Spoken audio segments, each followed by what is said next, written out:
Good afternoon. My name is Rahul Verma. I am a fellow at the Center for Policy Research. Welcome to yet another episode of Election Adda. Today we have Snigdha Poonam, who is a journalist at the Hindustan Times, and she has written a fascinating book, The Dreamers, about the young Indian voters. And Vivan, who's writing a book on millennials and what do they think about politics, economy, and society. So welcome Vivan, welcome Snigdha. We are going to talk about Modi and millennials, who the young voters of India are going to choose in 2019, what are the issues they are basically talking about, and what are the things they are going to prioritize while choosing their members of parliament and the prime minister of this country.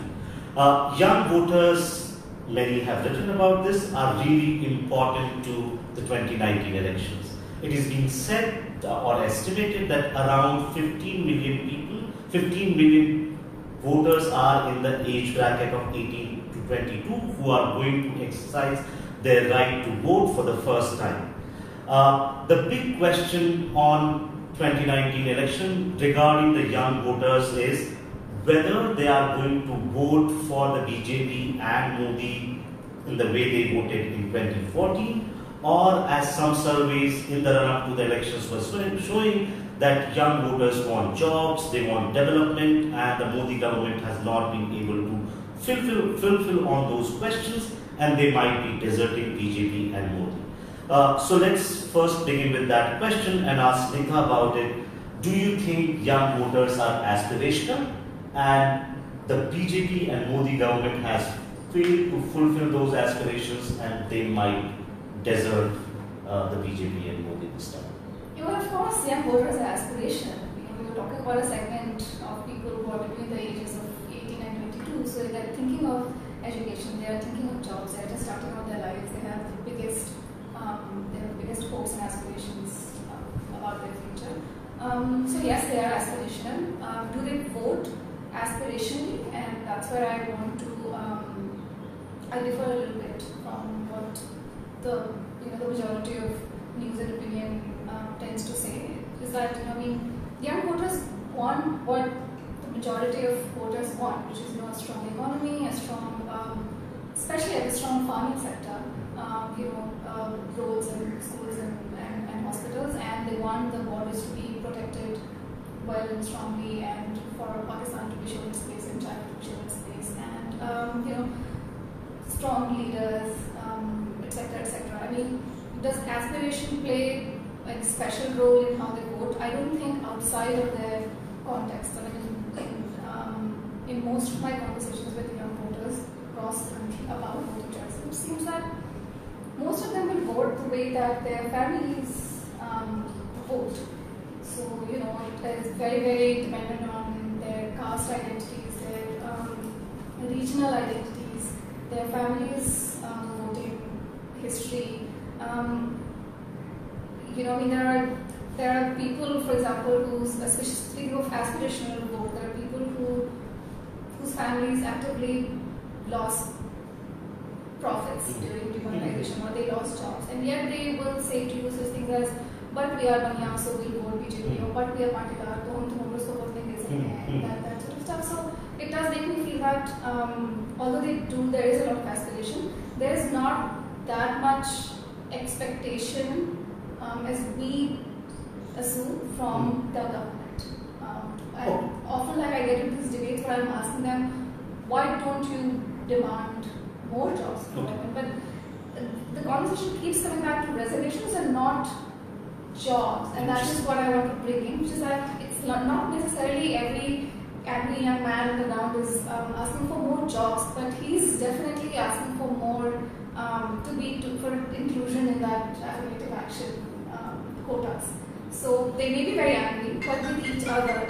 So sorry. And less with the government and more with each other. Okay. Vivan, I remember you wrote two pieces, and I sort of agree with both those pieces in a way. So in 2018, you wrote that BJP, if the Modi government fails in providing jobs, they might turn their back to BJP and Modi. In some ways, that was sort of a hint. In fact, I also hinted a very similar thing in late December in a piece, that young voters who voted overwhelmingly for the BJP this may be a bigger question for the BJP, whether they will be able to draw this segment or not, because they were doing certain things or not doing certain things which might have made young a little bit unhappy. Then you wrote another piece in 2019, which is basically about that young voters share pro-Modi images and pro-Modi content on social media, and they defend anything which is anti-Modi. And I think this was also a time when Pulwama happened, Balakot happened. So would you say that nationalism as an issue trumps all other economic concerns, and much more so for the young voters? Okay, so I wouldn't go as far as saying nationalism trumps every other concern, but it definitely is that additional top-up that will bring people to the finishing line, or that will bring the BJP to the finishing line. And when I wrote the piece that young voters, they like Modi's personality more than their policy, because I don't know if Snigdha agrees with this as well, because if you ask a young voter who supports Modi and you ask him, well, name me 3 policies that you really like of Modi, they really scratch their heads. And I don't really include demonetization as a policy, because it's not a policy, it was a decision that was made. But demonetization, surgical strikes, his response, the Balakot airstrike, they are all very crucial components of the young voters' support for Modi, because the young voter craves this leader who makes these, who's not indecisive and who can stand up and make these decisions unilaterally. Because what are we looking at? 5 years ago, there was a government for 10 years which was criticized for being corrupt, which was criticized for not being strong enough in the face of terror. So given that history, young voters do prefer leaders who are able to kind of stand up and say, enough, we're going to go and fight Pakistan, we're going to hit them, and we're going to get interest as well. Sanjana really highlighted this on his Netflix show. So I think that is kind of the argument that I was making. And going to Snigdha's point about unemployment is a very real concern. It's a real concern in big cities, small cities, and the countryside. What's interesting is that unemployment is not always attributed to the ruling party. Okay.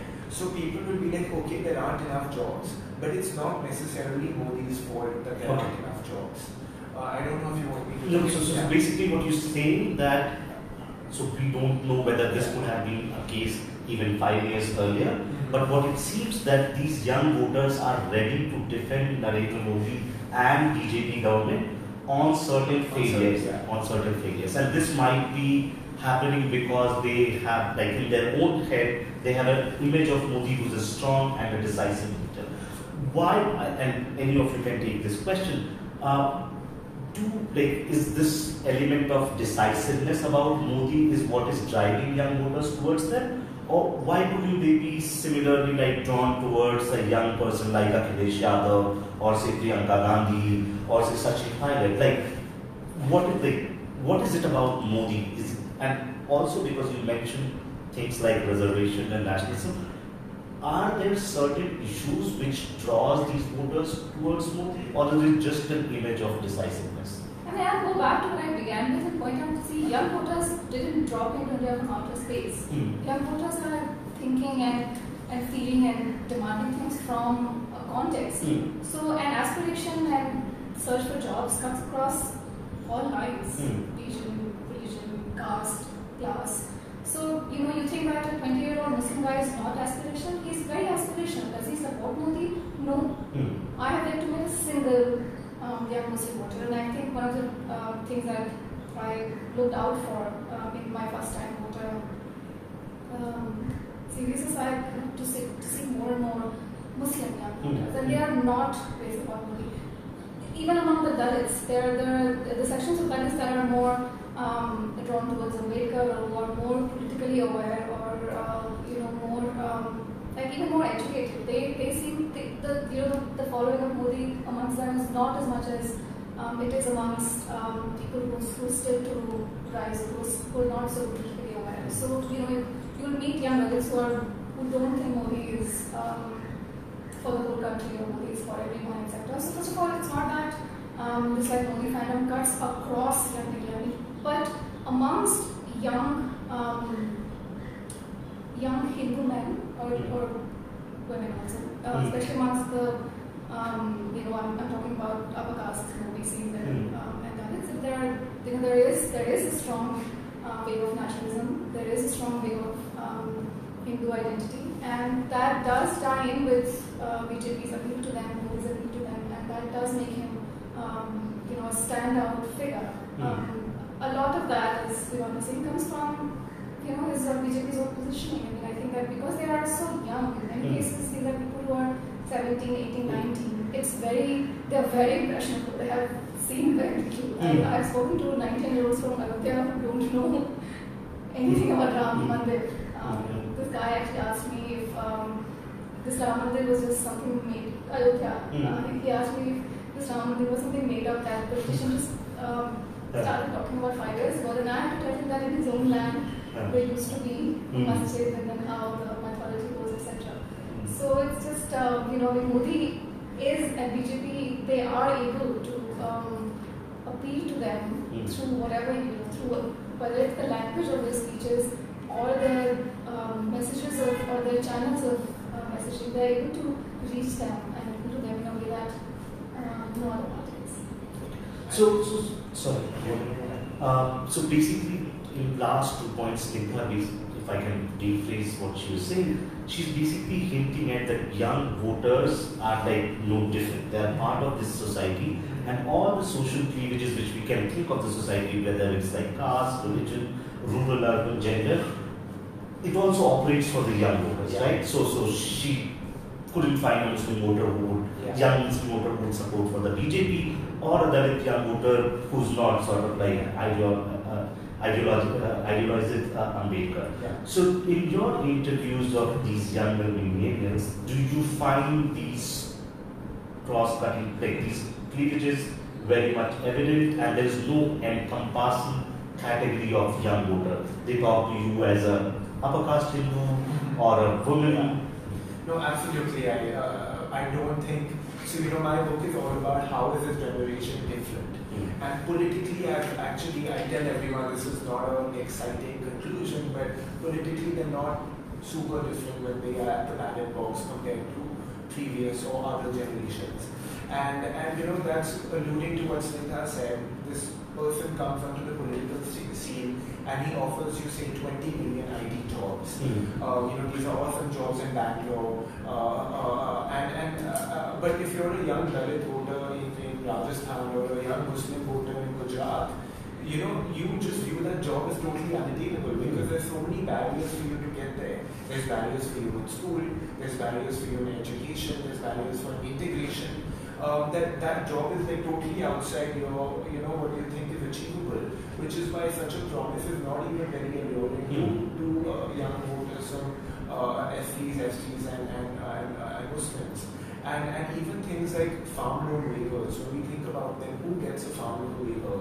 Farm landowners get farm loan waivers. Now farm landowners are usually not scheduled castes. They're usually upper caste. So even farm loan waivers, which the Congress talks about a lot, are not really reaching out to voters who might vote for the Gathbandhan or the Mahagathbandhan or for the JDS, OBCs and SCs.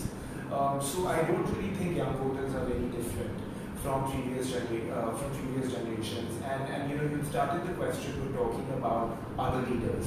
Now in 2014, the BJP got a third of the young vote, which is a little similar to actually all other generations as well. So we must remember that they only did just get a third. There are people and parties who got that other 70%. Now the thing is that 70% is very divided.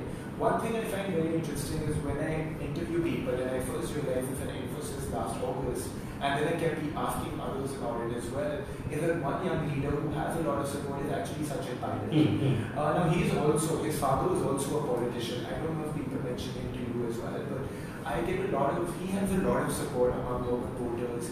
He has a fair amount of support among the voters I met in Madhya Pradesh, urban and semi-urban. So he's kind of one leader who's broken out a little bit. I don't think Akhilesh is there yet. And I think Aam Aadmi Party. Actually, I found people who support Aam Aadmi Party all over India.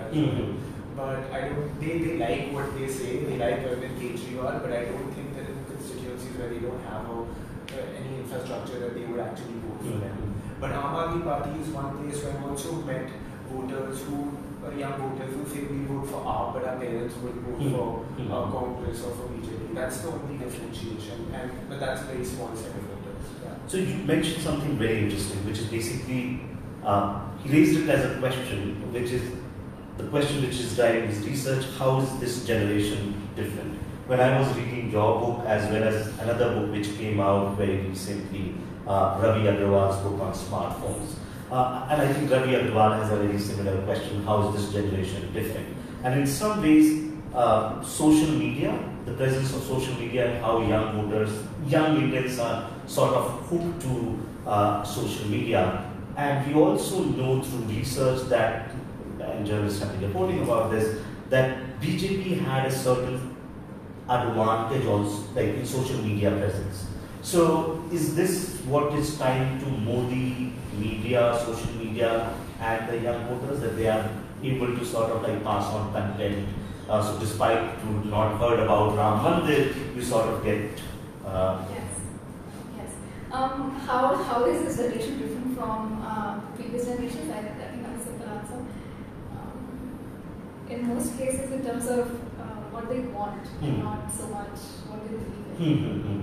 So in terms of what they want, they seem to want very different things. That has come to identify them, define them separately from other generations. Yes, I think that BJP has a massive communication advantage, and parts of that, their whole messaging system is dark and problematic, and is causing very dangerous consequences. We're talking about fake news, we're talking about very active circulation of hateful propaganda, and in many cases this is not just this is not just meant to drive your voting choices. Sometimes it's meant for you to like go up and actually take revenge against someone, or beat up someone, or kill someone, and that kind of stuff. So I see this like massive machinery as a complete force for evil. But it works for them. It works for them. I mean, because they are young, and in that way alone, they are very different from their parents and grandparents. And that, you know what, through social media, the political parties and leaders are able to speak to them in a way that they're not able to speak to their parents. That, if you speak into the same family, I've spoken to 3 generations of a family, and you speak to the young voter, they speak of BJP and Modi as like, in complete fandom terms. So as you speak to their own mothers and fathers, they may also be voters of BJP. BJP का ये हाँ ये नहीं किया, ये नहीं किया, इतना बोला था करेंगे डिस्ट्रिक्ट में, लेकिन इतना नहीं किया, लेकिन ठीक है हम तो उनको ही देखेंगे kind of stuff. But this 17-year-old who's just turning 18 started fighting with me about Modi sponsoring his own policies, and I said कि वो नहीं होता है, but वो तो चढ़ गई मेरे ऊपर, which was like नहीं आपको वो खुद के मैसेज से करते हैं and all that.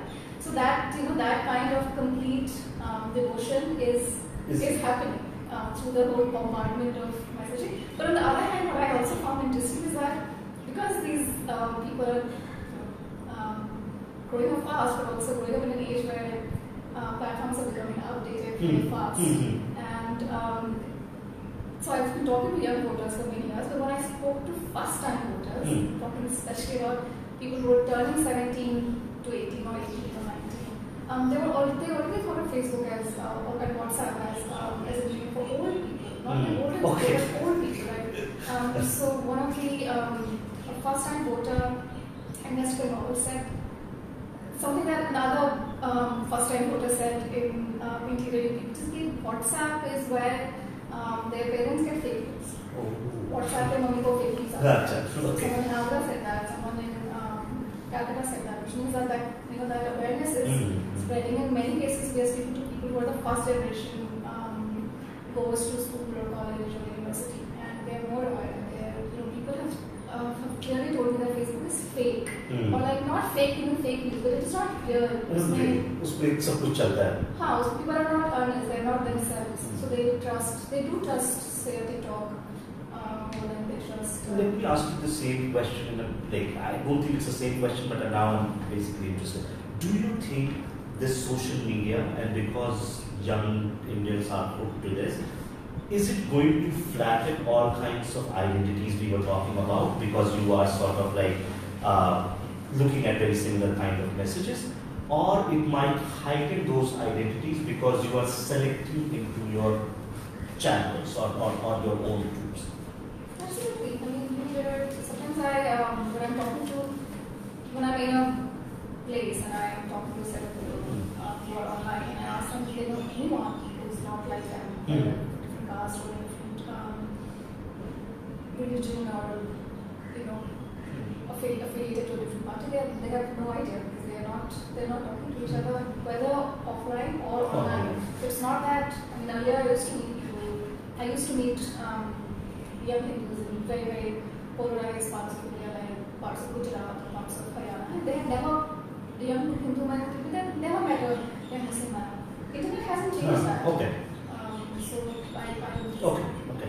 Vivan, you have conducted more than 500 interviews so far, right? And you're planning to conduct some more. What would be your assessment of how much time do you think, and this of course varies, but on an average, how much time do these young Indians sort of like give to the social media, and what fraction of it would be going in consuming political news, whether fake or real? Okay, so how much time is a question I actually have never asked. Okay. Maybe I should ask, but I do know that young people, one question I asked is, do you trust everything you get on WhatsApp? And a lot of people say, WhatsApp is full of fake news, which is what Snigdha also mentioned. WhatsApp will, mummy, papa ko fake news was that. But what I want to talk about, elections are matters of perception, right?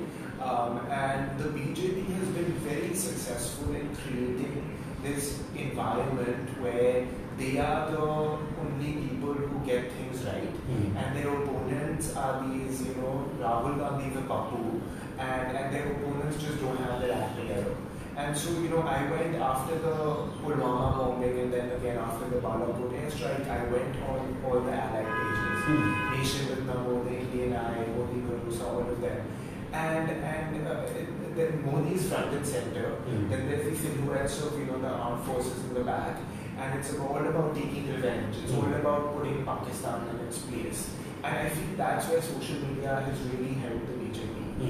In that you have taken this message that is semi-accurate, but you made it very, very popular, and you made it very shareable. You've also made it memeable. These posters are designed as memes, which are incredibly popular all over the world. I think that's something about human psychology that's used in designing them.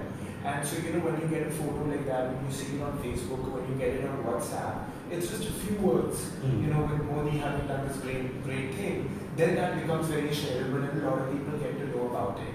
So Snigdha earlier mentioned that she's met a lot of people whose families have lost profits after GST and demonetization. I've also met people like that. Traders, in Indore who have said, yeah, we lost a lot, but we're still going to vote for him. And that's because of there's this bombardment of messaging and of this battle that the BJP is the only one that that they know what's going on, they know what's right for the country. The other people don't know what's happening, and how can you make the mistake of voting for Rahul Gandhi? Because in the last 5 years he's really gone and hit him hard, and this is also a little bit Rahul Gandhi's fault. He was missing in 2014-15, big parts of 16. And then when he came back onto the scene, he was talking about the Raphael scandal, which, look, I don't know much about the scandal, to be honest, but it's also not something a lot of voters know about. Not a single voter, old or young, that I've met have ever mentioned it to me. And these are including Congress voters who consistently vote for Congress. Raphael is not an issue. And for a large part of last year, that's only what he spoke about.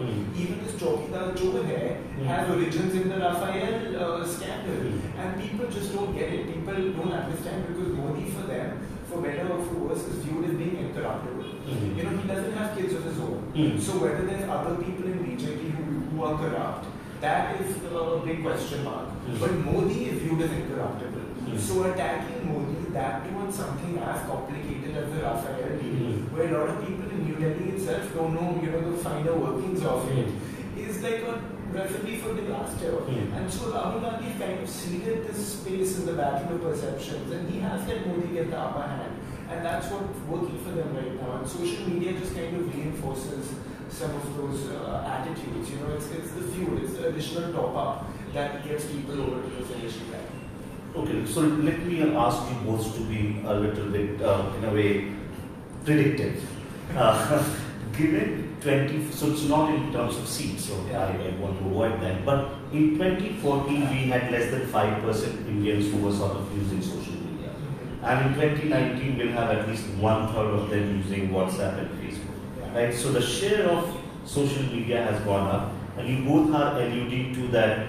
Basically, BJP has a serious advantage in social media space. In fact, Rahul Gandhi and Congress Party was late to the game. So do you think, given these young voters are hooked to social media, whether the share of BJP's vote among young voters would increase or decrease? I mean, BJP is fighting in highly polarized direction. I think when we speak about social media, again, that that it's the same carrying over to Facebook and WhatsApp and Twitter and TikTok. So if you look at, I looked at the bulk of their messaging on social media, and it is about the whole thing: Muslim hai, Muslim pure hai, Muslim Pakistan jaye, Pakistan pura hai. This is the broad categories of content, and so yes, in an atmosphere that is already very polarized, and if you look at the speeches, they're more and more about Muslim factor, and so is their messaging on social media. Yes, I think that even the people who may have thought that I don't want to go out there and save my country from Muslims in Pakistan might just, but I don't know. In the last few cases, it seems like more people haven't voted than the last time. What do you think on that? Yeah, again, I'm not making any predictions, but I do think that the BJP share will stay similar among young voters, because I don't think any of the messaging has been the kind that will change an undecided voter. A lot of the messaging has been polarizing. It's been focused on Hindu nationalism and nominating people like Pragya Thakur and nominating, with the remarks she's made. I would actually say that has actually had a negative effect on a few. I know a lot of voters who vote for BJP because they think Congress is corrupt, and on kind of bread and butter sort of issues, corruption, and just they believe that the economy is doing better. It's their belief. It might not be rooted in fact. And some of those voters are now a little turned off by what's happening. Nominating someone who has been charge-sheeted in a bomb blast case is a big deal. Now, whether she's innocent or not, I'm sure they have other candidates to choose from. And that has really polarized a lot of people who were leaning towards the BJP. That being said, it's also motivated their own base, but I think their base was anyway very motivated. So if you're looking at what might have changed, I don't think a lot has changed. I think that this is why it's going to stay similar. And here's one thing where I do think young voters are a little different, is that they want messaging that's bold and largely, I would say, positive. But I know a lot of young people who might not have Muslim friends, but are turned off by the anti-Muslim messaging. And these people aren't going to vote on the basis of Pakistan, Kabristan. They're going to vote on the basis of development and progress. Now, this is it's not a huge chunk of voters, but I think it's an influential chunk. And a lot of seats last election were, a lot of them they had won below 50%. So any shift is a big shift when you're looking at those numbers. And I think those people, again, the messaging hasn't been really positive, and it hasn't really been that you should vote for us on these positive reasons, but it should be you should vote for us on these negative reasons. So I think that's a little bit of a difference, which is why the vote share will stay similar. Another question which comes to mind, and you sort of like in your book talk about angry young men and angry young women. And basically the women part was focused on Allahabad University student union precedent.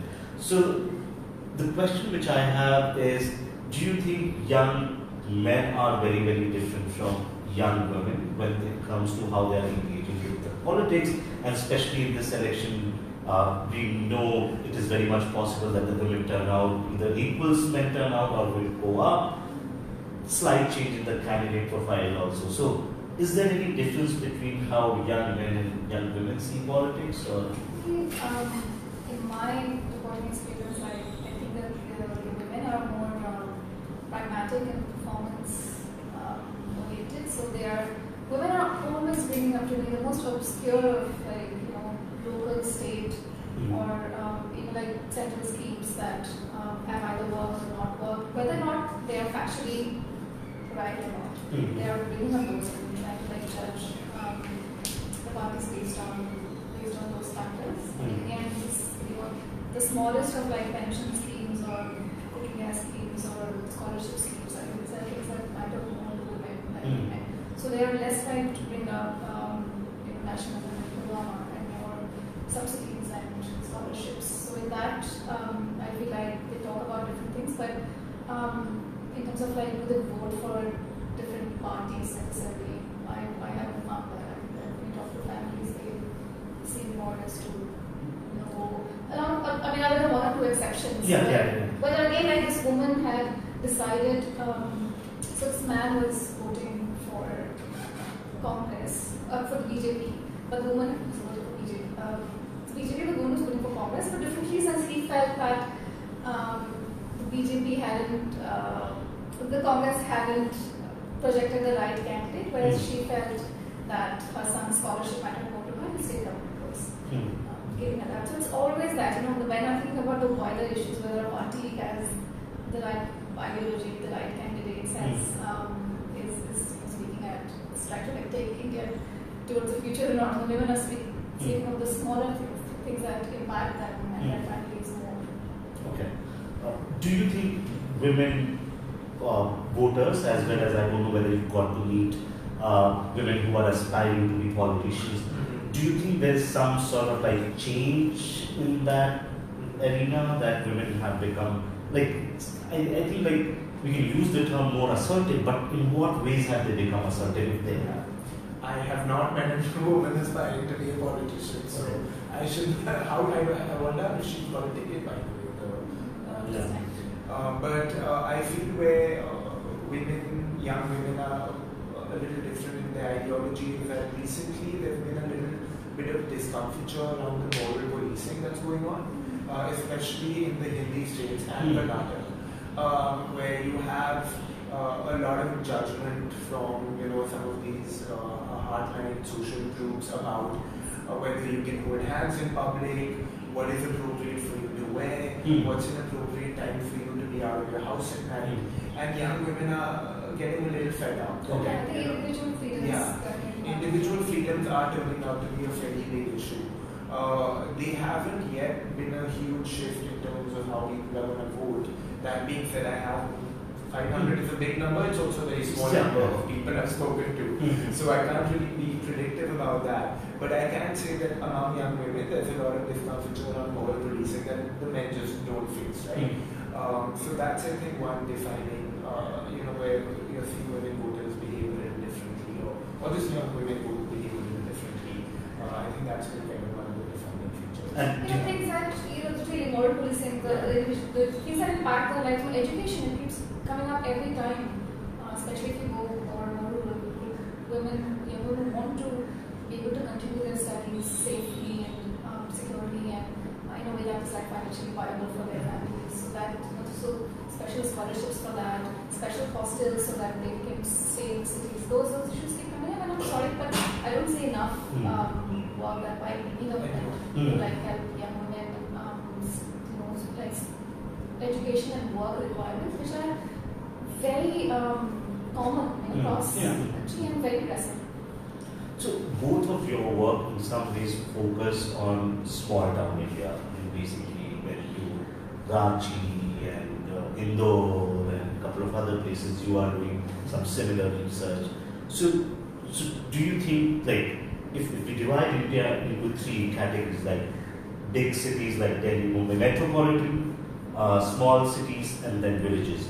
Do you think the young Indians in these three parts are very, very different? So, of course, in all three regions you will have aspirations, but are the aspirations different, and in what ways those aspirations are different? I don't see a whole lot of difference. I see in Delhi and Mumbai, people are focused more on kind of the culture war issues and plus pollution. Pollution is a pretty big deal for young voters in Delhi. And then the culture war. Some people are very uncomfortable about what's happening in terms of the rhetoric. A lot of people are very uncomfortable with just the environment that's kind of been created about questioning the government and what that means and what we could be labeled as. That in particular is not an issue that's very big in small towns, the people I've interviewed over there. But apart from that, I feel like, Indians, the diversity, where you're really seeing the difference is north versus south and east versus everyone else. Yeah. So I don't think that there's a big divide between metro, because also in Indian cities there's so much rural-urban migration. Delhi, Mumbai, Hyderabad in particular. There's so many people moving in from the countryside that that divide is kind of ebbing. And I think even the census actually doesn't really capture urbanization in India very well. There's some studies out there, I can't remember them right now. But there's a lot of hidden urbanization over here. So I don't think the divide is in terms of metro versus non-metro, but it's north versus south, and east versus everyone else. And what would be your plan? I almost agree, except that, superficially speaking, the urban young voter can seem politically indifferent. So we are more likely to find someone in Delhi or Bombay, especially Bombay, who will say, I don't care, especially Congress, those are ours, I'm settled in my life. B, they're likely to seem also more liberal. So they will, they often, if you ask them what their caste is, they're not likely to know. If you ask them exactly, the role religion plays in their daily lives, they are not likely to know, or likely to be articulate about that. But if you talk to someone in Haryana or UP about it, immediately comes up, the caste, religion, language. They're extremely aware of the political situation with the parties and who does that, and who's the leader and all that. I think that this political indifference and liberalism is also, like I said, superficial. We just like that, and that's all that. They're not necessarily more liberal, or they're not necessarily so secular, etc. It's just something that when you first talk to them, they're often like the urban living. एक चीज I think जो आपके research में बहुत clear था, which I think उस पर थोड़ा और काम होना चाहिए, which is basically the divide on the issue of language, not regional languages versus Hindi, but basically English versus vernacular languages, right? And the aspiration of non-English speaking class seems to be very, very different, because English becomes the medium of sort of so ये दोनों youth क्या अलग है, जो सिर्फ हिंदी में बात करता है या वर्नाकुलर लैंग्वेज में बात करता है. So think of the urban-rural divide not in terms of where you are living, but the access to progress or life chances because of English medium. No, absolutely. I'm glad that you brought this up, because the only Muslim Modi supporter, young Muslim Modi supporter I've met is one who's not spoken English. And he was a supporter, and interestingly, he was not a supporter because of ideology or actually thought Modi was a great man, but literally he thought that his clients will care about Modi because he represents their aspirations. So when I sat in his class, I was amazed that this, Moin Khan only has good things to say about Modi. He's bringing up things like Modi is doing. And this was the time when the whole power politics was just kicking in, and I was so disturbed on his behalf. When I spoke to him privately, he was aware that that was the case. But he also knew that to his students, his students will look up to Modi because this is 2014 and it was, Modi's like job aspiration, India's superpower message was all over the place. So, and this is something that I heard again from someone who ran a workshop titled How to Become Rich. Again, still man, slightly older in his 30s, but he said the same thing. For his people, he thought that BJP and Modi are more relatable and accessible and it's in favor of inspiration. And it is so bizarre, but like so is this country. And so, जो ये segment है, मतलब like we don't have good research to sort of pinpoint this. On an aggregate, what seems like that Indian youth is, जो CSTS का survey था उसके हिसाब से बहुत ही clear है कि it's a mix of like they do have certain liberal tendencies and liberal norms. कि you need to have like no one should stop you what you want to wear, who you should date, but they also have lots of like conservative tendencies, especially on the question of like TRH marriage करना है, हाँ इन सब चीजों पे like they have like so he like do you think on this particular question this English speaking crowd is very very different from the vernacular language crowd? It's not. It is not at all. And I would actually say that the English-speaking crowd is in a lot of ways actually more conservative than the vernacular crowd because think about this English-speaking crowd. It's middle class and upper middle class and upper class India. And in those places, preserving a social standing is like very important. And also in those societies, you're kind of only interacting with other people who are from a similar background. And so it's usually upper caste or people who don't even know their caste because they are privileged and their caste has never been a barrier to their success. So for those people, when you've never really interacted with a Muslim, and in India the unfortunate reality is that Muslims are largely ghettoized. Definitely in Gujarat and in a lot of cities in India, Muslims are ghettoized and so they live different lives in different parts of the city. So a lot of people, the only interaction with the Muslim is their butcher, and that's if they eat non-vegetarian. And so I ask a lot of people this question: would you marry outside your community? And I actually ask everyone this question. And so take community to be caste or religion. And the urban voters will still say caste, maybe. I will marry outside my caste. But religion is almost 99% it's no. And the reason is because they're so different from us. Culturally, they're not similar at all. We just won't get along. But what's the difference between a Punjabi Muslim and a Punjabi Hindu and a Punjabi Hindu and a Kerala Hindu? That's a bigger difference in my opinion. And so I think this generation, the English-speaking crowd is not more liberal than the vernacular crowd. And in a lot of ways has a more closed mind actually. I don't want to use the word closed mind, but I would say it's more traditional than the vernacular crowd. So this would be the last question and we'll close our discussion on this.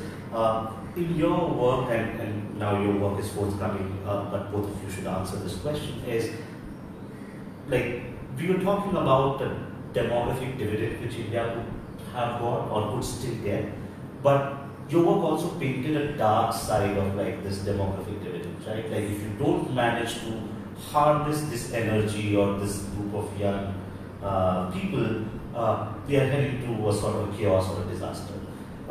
Do you have some like anecdotal evidence or some interview you did where you could like get a sense of this like things said in a dark and humorous way? The future looks bleak. Yeah, absolutely. I think that when I first began reporting rumors, this was 2014, and so the young angry men that I was meeting on the ground were still affiliated to the Bajrang Dal or the RSS. Now, the young angry men that I'm meeting on the ground have, far splitted off that base, and they are drawn to smaller Hindu interest organizations that are more aggressive in their messaging, and they're just like about to plot and kill them rather than, we go through 2 weeks of cultural orientation before arms training. So that does not happen anymore. Inside Uttar Pradesh, I met a group of young men who were preparing themselves to fight ISIS.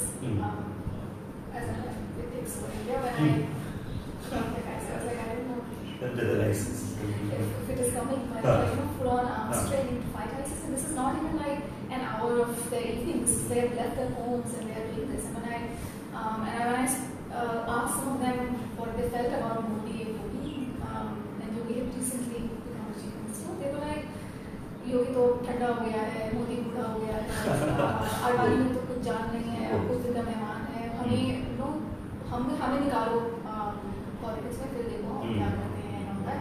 So there was such like frustration with our radical leaders. I'm sure if I ask them about South India, they'll be like, कौन है, उन्होंने क्या किया है last, कौन सा लगा करवाया है, sort of thing. So I only see things becoming darker. It's just that many people think that all this frustrated youth of India will come together and revolt, and I just think that they'll look at each other rather than unite against the government. And what was the positive note? Yeah, so I'm an optimist, and I think that group of people exists, and I know they exist, but I do think that they're a fringe sort of very, very small element in society, and you have this element all around the world. In the US, you have people who are super anti-government, they're against vaccines, you have them in South America as well, the revolutionary, all of that. These people exist in every country in the world and every continent. And I think that, this country is going to be a $10 trillion economy at some point. And regardless of who's in power, the GDP is going to grow at a minimum of 6% because of the fundamentals. So, trickle-down economics is not the best form of economics, but it does kind of distribute benefits. And I think in terms of the demographic dividend, I think India could do much more to harness it and to capitalize on it and to really become. The question is, do you want to become like a Singapore in the next 10 years, or do you want to become Singapore in the next 50 or 80 years? And that's where India is kind of, or if not Singapore, let's say South Korea or Japan. And so that's kind of where the demographic dividend has been let down. But I don't really see, so many people I meet who might not be the best economic conditions, but they're not turning towards radicalism or militantism. And so I don't really have that view of this generation of the country. But I do think that where there has been a letdown, has been really capitalizing and really taking this generation and giving it the tools and the rocket fuel it needs to do really well. That has not taken place. Yeah. Thank you, Vivan, and thank you, Snigdha. It was fun talking to you both. I hope for people who watching this episode enjoyed our discussion, and if you have any questions, do send us. We'll ask Vivan and Snigdha to reply them and we'll send it answers. Thank you so much.